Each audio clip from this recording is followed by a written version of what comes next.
Dear learners, today we are dealing with the topic self-awareness, its definition, components and importance.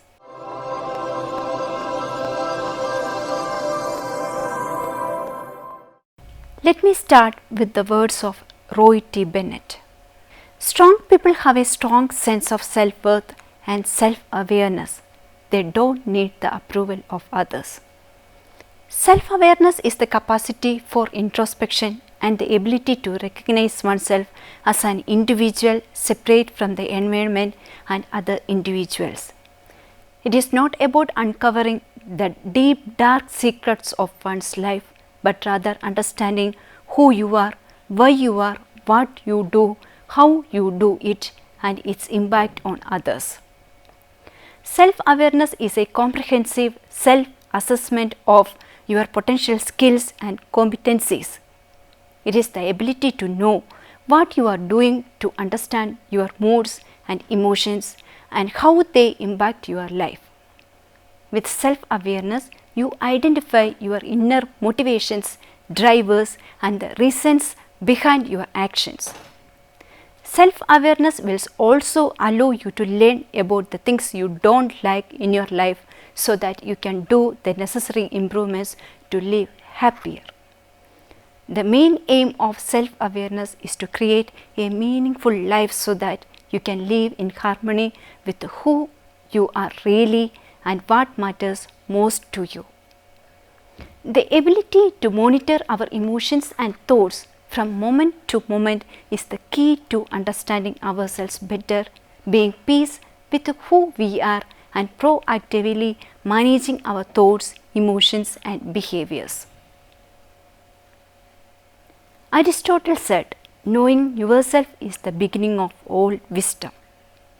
Let us move to some of the definitions of self-awareness. Self-awareness is often defined as an ability to engage in reflective awareness.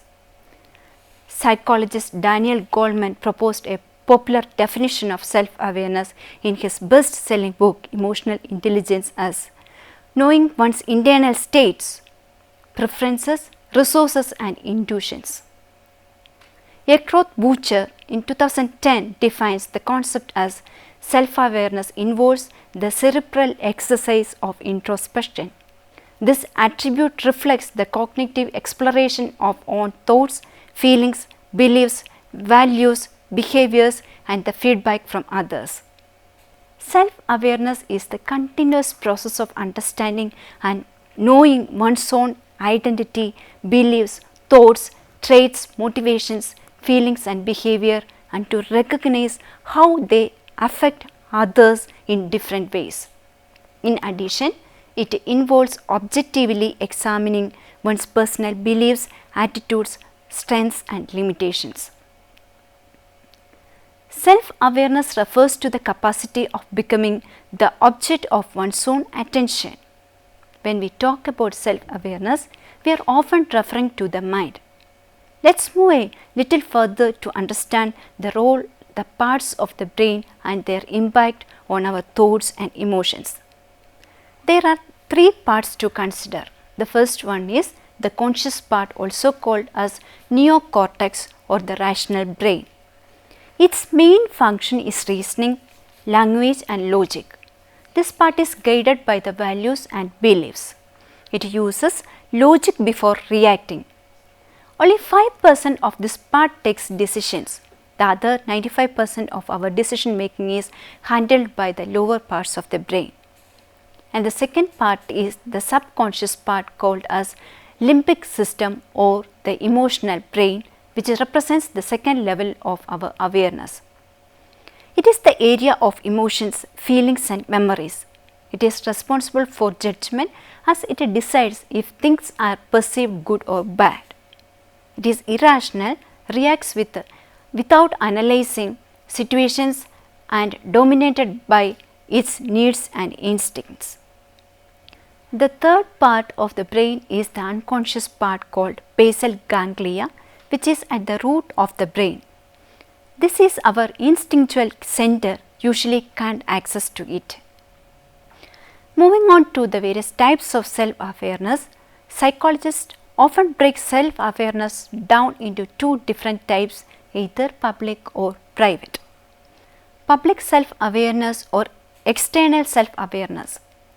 This type emerges when people are aware of how they appear to others. Public self-awareness often emerges in situations when people are at the center of attention, such as when giving a presentation or talking to a group of friends. This type of self-awareness often compels people to adhere to social norms. When we are aware that we are being watched and evaluated, we often try to behave in ways that are socially acceptable and desirable. Public self-awareness can also lead to evaluation of anxiety, in which people become distressed, anxious or worried about how they are perceived by others. Whereas private self-awareness or internal self-awareness represents how clearly we see our own values, passions, aspirations fit with our environment, reactions, thoughts, feelings, behaviors, strengths and weaknesses, and impact on others. This type happens when people become aware of some aspects of themselves, but only in a private way. For example, seeing your face in a mirror is a type of private self-awareness. Feeling your stomach lurch when you realize you forgot to study for an important test, or feeling your heart flutter when you see someone you are attracted, are also examples of private self-awareness. Then what are the various forms of self-awareness? Basically, there are two forms known as conceptual self-awareness and embodied self-awareness. Conceptual self-awareness deals with what we think about ourselves, which may include judgments, evaluations, logical conclusions and things that are easy to put words to. Embodied self-awareness includes registering various types of inner states.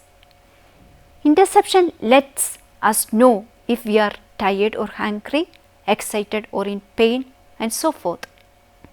Body schema is our awareness of different body parts, their relationship to each other and to the environment.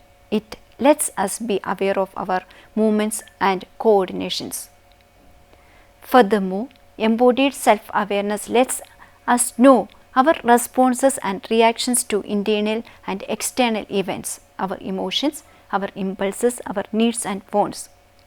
Sometimes when we tune into what we are experiencing inside, it is hard to come up with words. Let us move on to the various components of self-awareness. According to Daniel Goleman, self-awareness is the key cornerstone to emotional intelligence. Emotional intelligence has been identified as an important component of self-awareness and vice versa. Self-awareness has been explicitly identified as a component of emotional intelligence too.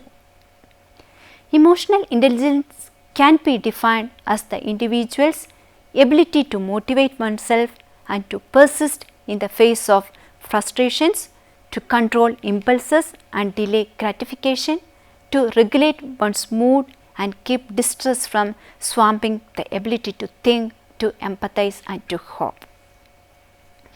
According to Daniel Goleman, the four components of emotional intelligence are self-awareness, social awareness, self-management and self-confidence. The self-awareness dimension includes emotional self-awareness, accurate self-assessment and self-confidence. What is emotional self-awareness? It is an ability to recognize your own emotions and their effects. People who have this ability will know what emotions they are feeling at any given time and why. Understand the links between their emotions and their thoughts and actions, including what they say. Understand how their feelings will therefore affect their performance and be guided in how they feel by their personal values. Being aware of your own emotions and how they affect your behavior is crucial to effective interaction with others. but it can also be crucial to your personal health and well-being. Some people find ways to mask their emotions rather than listening to them. Addiction to certain behaviors is often linked to emotional masking. These include excessive drinking or eating, overworking, computer games, gambling, exercise, and any other activities that effectively distract the mind. People can find self-analysis of their emotions difficult, especially if they have suppressed them for a long time. It may be hard for people to accurately recognize their emotions and even more difficult to understand why they are feeling. Then what do you mean by accurate self-assessment? Understanding your own and others' emotions also requires a good understanding of your personal strengths, weaknesses, inner resources, and perhaps most importantly your limits. It can be particularly hard to admit to weaknesses and limits, especially if you are in a competitive and fast moving working environment, but it is crucial for emotional intelligence and your own well-being.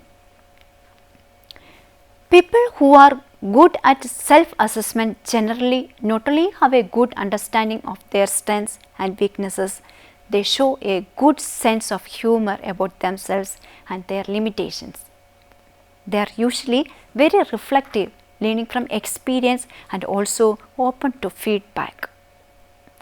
Then coming to confidence, the final area of self-awareness is self-confidence, having a strong sense of your own self-worth and not relying on others for your valuation of yourself. People with good self-confidence are generally able to present themselves well and are often described as charismatic, prepared to voice unpopular opinions and not always go with the flow. People with self-confidence have the characteristics of assertiveness, courage, etc., which are essential part for being prepared to stand out from the crowd. They are generally decisive, being able to make good decisions grounded in their own values. Self-confidence is absolutely vital for job performance. Without the ability to tell it like it is when necessary and to stand up for unpopular positions, it is very hard to achieve anything, especially during tough times. Then let's move to some of the theories of self-concept. Like many topics within psychology, a number of theorists have proposed different ways of thinking about self-concept. According to self-awareness theory proposed by Duell and Wickland in 1972, when we focus our attention on ourselves, we tend to compare our current behavior against our internal standards.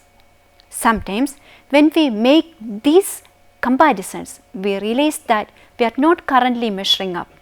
In these cases, self-discrepancy theory states that when we perceive a discrepancy between our actual and ideal self, this is distressing to us. In contrast, on the occasions when self-awareness leads us to comparisons, when we feel that we are being congruent with our standards, then self-awareness can produce positive effect. Tying these ideas from the two theories together, Phillips and Sylvia in 2005 found that people felt significantly more distressed when exposed to self-discrepancies while sitting in front of a mirror. In contrast, not sitting in front of a mirror and presumably experiencing lower self-awareness were not significantly emotionally affected by perceived self-discrepancies.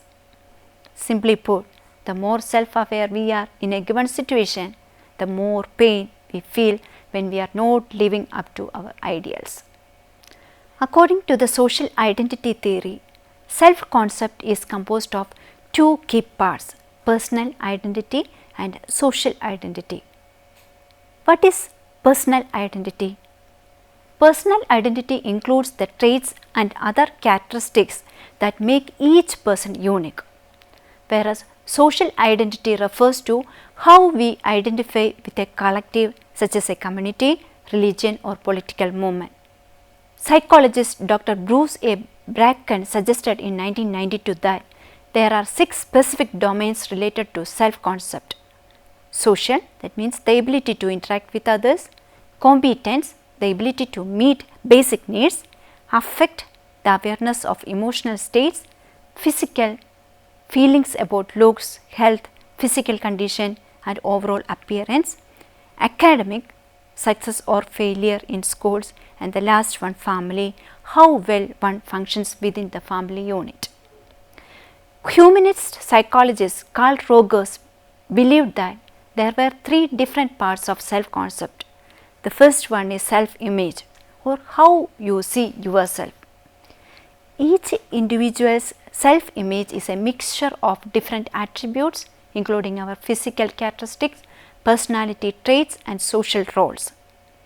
Self-image does not necessarily coincide with reality. Some people might have an inflated self-image of themselves, while others may perceive or exaggerate the flaws and weaknesses that others do not see. The second one is self-esteem, or how much you value yourself. A number of factors can impact self-esteem, including how we compare ourselves to others and how others respond to us. When people respond positively to our behavior, we are more likely to develop positive self-esteem. When we compare ourselves to others and find ourselves lacking, it can have a negative impact on our self-esteem. Ideal self, or how you wish you could be. In many cases, the way we see ourselves and how we would like to see ourselves do not quite match up. Another contribution in the field of self-awareness is the Johari window. The Johari window gives a starting point for people to know about themselves and others and how they can learn to understand others even better. It is a behavioral model created by 2 psychologists, Joseph Luft and Harry Leham.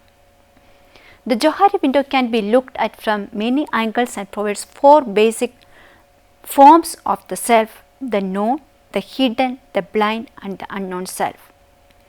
The known self is what you and others see in you. This is the part that you are able to discuss freely with others. Most of the time you agree with this view you have and others have of you. The hidden self is what you see in yourself but others do not. In this part, you hide things that are very private about yourself. You do not want this information to be disclosed for the reason of protection. It could also be that you may be ashamed of these areas and feel a vulnerability to having your faults and weaknesses exposed. This area equally applies to your good qualities that you do not want to advertise to the world due to modesty. The blind self is what you do not see in yourself but others see in you. You might see yourself as an open-minded person when in reality people around you do not agree. This area also works the other way. You might see yourself as a dumb person while others might consider you incredibly bright. Sometimes those around you might not tell you what they see because they fear offending you. It is in this area that people sometimes dictate that what you say and what you do not match, and sometimes body language shows this mismatch. The unknown self is the self that you cannot see, others can't see either. In this category, there might be good and bad things that are out of the awareness of others and you. This might refer to untapped potential talents and skills that have yet to be explored by you. These are some of the theories derived in the area of self-awareness. Let us move on to the next topic, the key areas of self-awareness. Human beings are complex and diverse, no? To become more self-aware, we should develop an understanding of ourselves in many areas. Key areas for self-awareness include our personality traits, personal values, habits, emotions, and the psychological needs that drive our behaviors. What is personality? We don't normally change our personalities, values, and needs based on what we learn about ourselves. But an understanding of our personalities can help us find situations in which we will thrive and help us avoid situations in which we will experience too much stress. So, if you are highly introverted, you should either learn skills to cope with the needs of extrovert type behavior patterns, or you should find a position that is more compatible with your personality. The other area is values. Our personal values are our convictions regarding what we believe is important and desirable.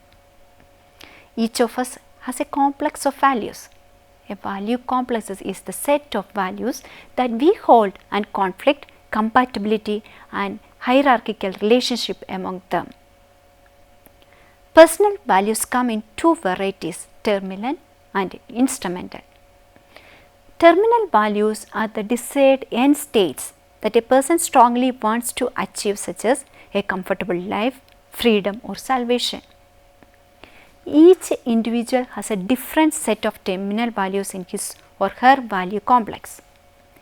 Instrumental values are convictions about a person's desired characteristics or ways of behaving, such as ambitious, forgiving, or polite.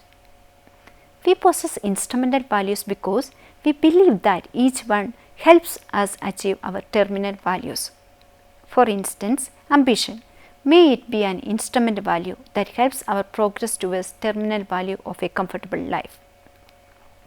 Another area of self-awareness is habits. Our habits are the behaviors that we repeat routinely and often automatically.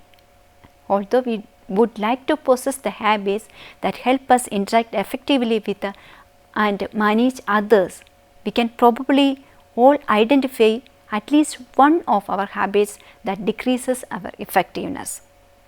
Human being is composed of a great deal of needs. Maslow and other scholars have identified a variety of psychological needs that drive our behaviors, such as need for esteem, affection, belongingness, achievements, self-actualization, power, and control. One of the advantages of knowing which need exerts the strongest influence on our own behaviors is the ability to understand how they affect our interpersonal relationship. Needs cause motivation, and when they aren't satisfied, needs can cause frustrations, conflict, and stress too. Another area of self-awareness is emotion. What is emotion? Understanding your own feelings, what causes them, and how they impact your thoughts and actions is emotional self-awareness. If you were once excited about your job but not excited now, can you get excited again? To answer that question, it helps to understand the internal processes associated with getting excited. That sounds simpler than it is. Here is an analogy. I think I know how my car starts. I put gas in the tank, put the key in the ignition, and turn the key. But my mechanic knows a lot more about what is involved in getting my car started than I do. He knows what happens under the hood. My mechanic is able to start my car on the occasions when I am not, because he understands the internal processes.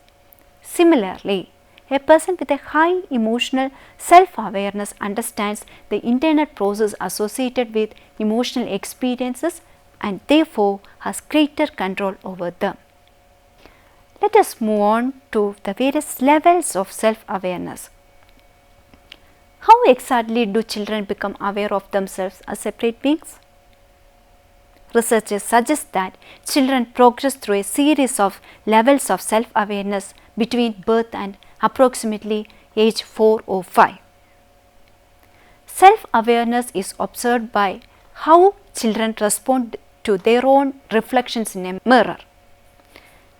The first level is differentiation. At this point, children start to become aware that what is reflected in a mirror is different from what they simply perceive in the environment. And the level 2 is the situation. This level of self-awareness is characterized by a growing understanding that self-produced moments can be seen in the mirror surface. Children are also aware that it is their own movements they are observing. And level 3 is identification. At this point, children recognizes the image in the mirror as themselves rather than someone else staring back at them. And the fourth level is permanence level, where children can not only identify themselves reflected in the mirror, they can also identify their own image in pictures and home movies. And the last level is the self-consciousness or meta self-awareness. At this level, children are not only aware of themselves from their own perspective, but also become aware of how they are in the minds of others.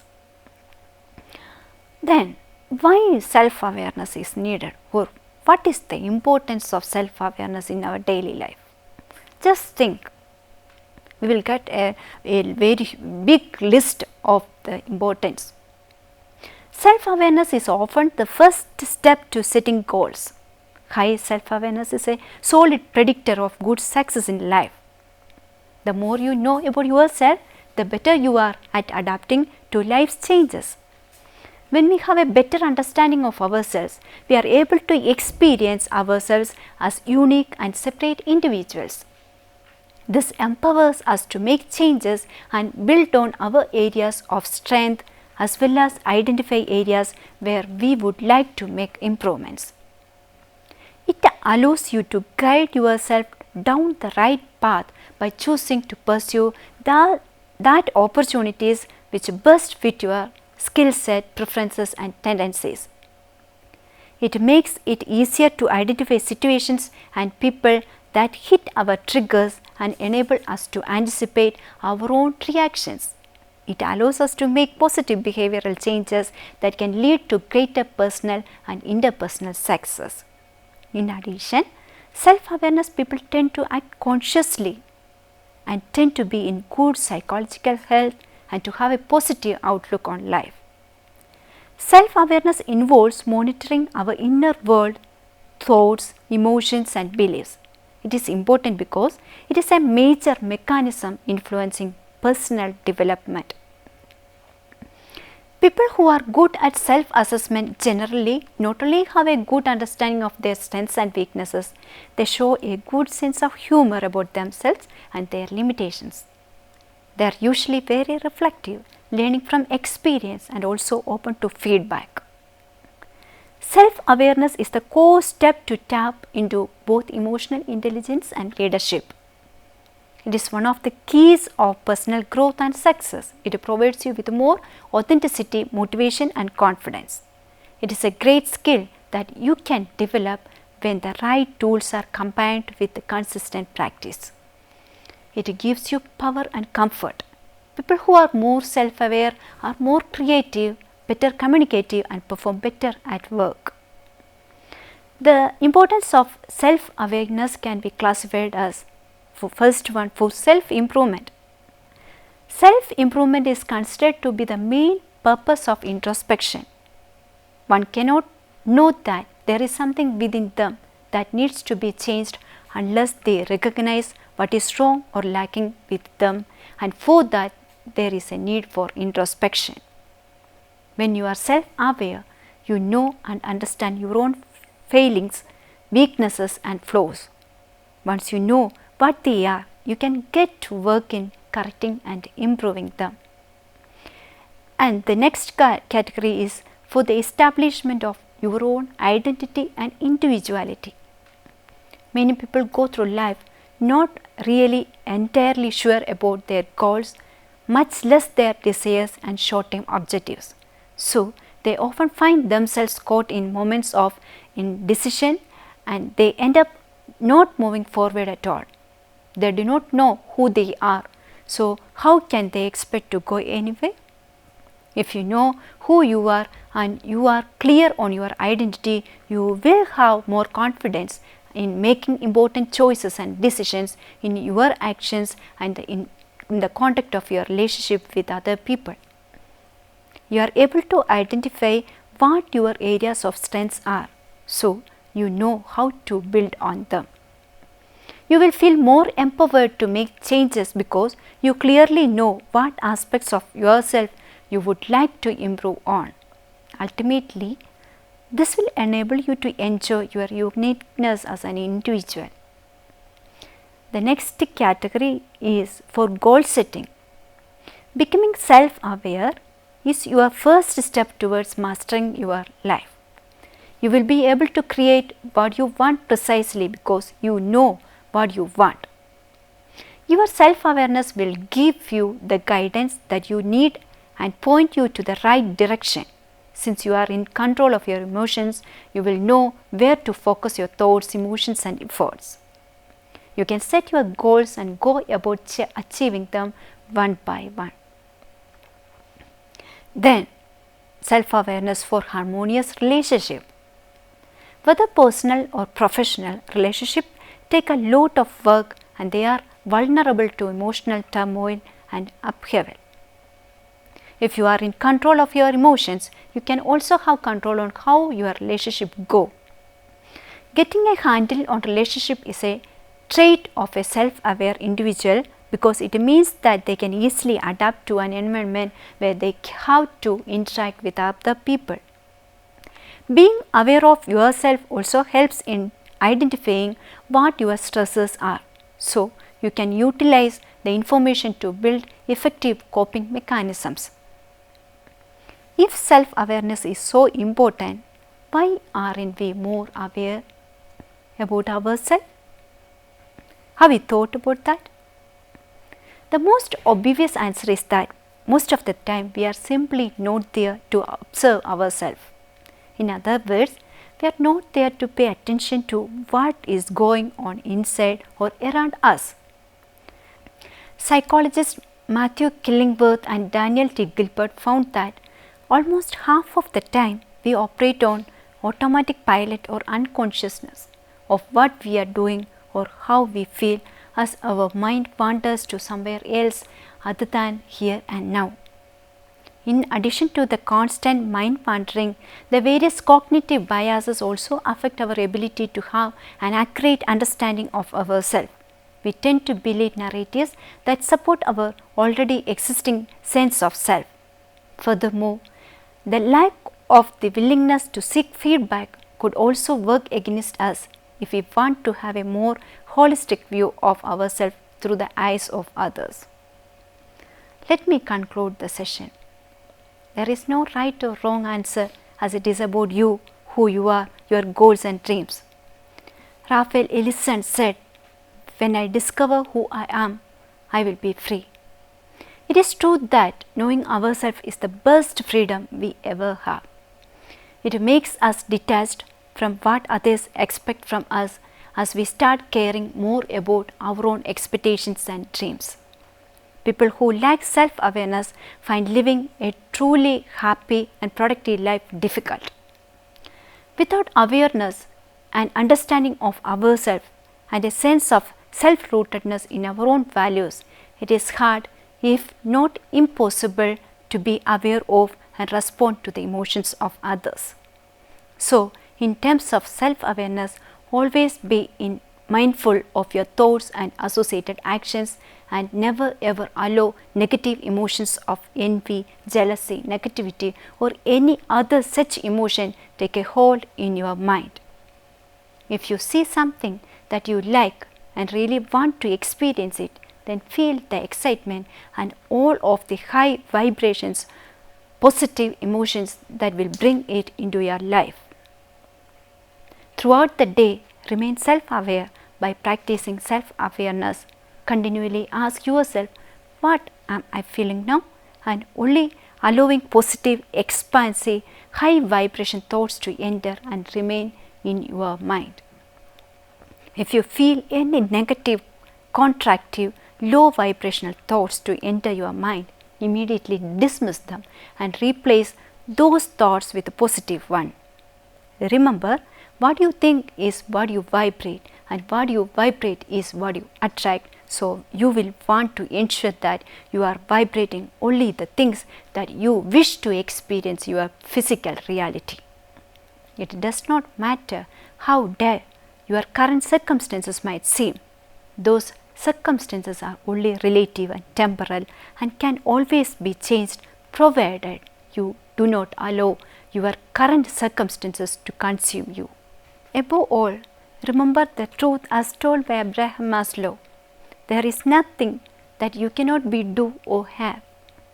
We are all open channels of the universe, the source being God, and the more of an open channel of the source you are, the more the source can express through you, and the more abundance will be able to flow into your life. Always be aware of yourself. Have a very splendid life ahead. Thank you very much.